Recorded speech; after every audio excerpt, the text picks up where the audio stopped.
টাকা পয়সা সব টাকা মলম পাটিটা নিয়ে এনেছে।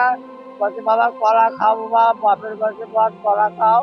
এই কলা খাওয়াতে আর আমি কিছু খাওয়ার পাইনি বাবা, আর কিছু খাওয়ার পাই নাই। মোবাইলটা সব মোবাইলটা টাকা দুটির মধ্যে আসছিলাম, মেডিকেল সব নিয়ে এনেছে বাবা।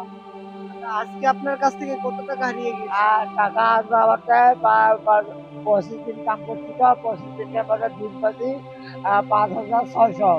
1,000 টাকা হল 5টা, 100 টাকা হল একটা, আর 500 টাকা একটা। দেখেন বাবা, দেখেন বাবা, দেখেন বাবা, দেখেন বাবা। প্রায় 20 থেকে 25 দিনের আয় আয়, এই টাকাটা নিয়ে নিছে। নিয়ে এনেছে বাবা।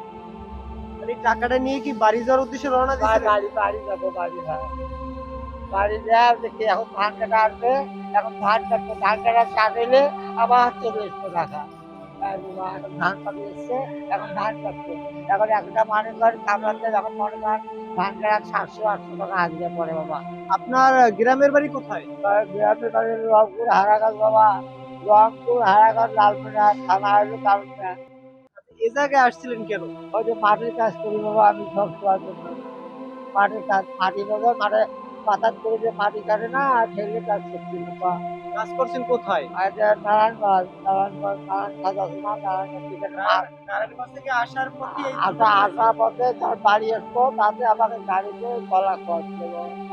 এটা আর কল পাইনি। আপনার কয় ছেলে মেয়ে? আমার ছেলে নাই বা, আমার হলো মেয়ে 4টা মেয়ে।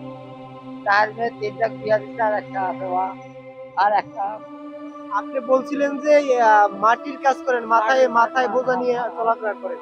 আপনার যে বয়স, আপনি তো নিজে চলতে পারেন না, মাটি নিয়ে চলেন এখন কিভাবে? তো আল্লাহ দিলে বা, তাও আল্লাহ দিলে, আল্লাহর রহমতে এখনো আমার পেটে আবার কোনো ওষুধ পাতি যায় নাই, কোনো জ্বর নাই, কোনো মাথার ব্যথা নাই। আল্লাহ আমার শরীর খুব ভালো থেকে বাবা, তোমাগুলো দোয়াতে মাঝির কাছে তো আমি ভিক্ষা করি না বাবা। আমি আল্লাহ করি যে আল্লাহ কাম করতে করতে আমি তো হঠাৎ মারা যাই।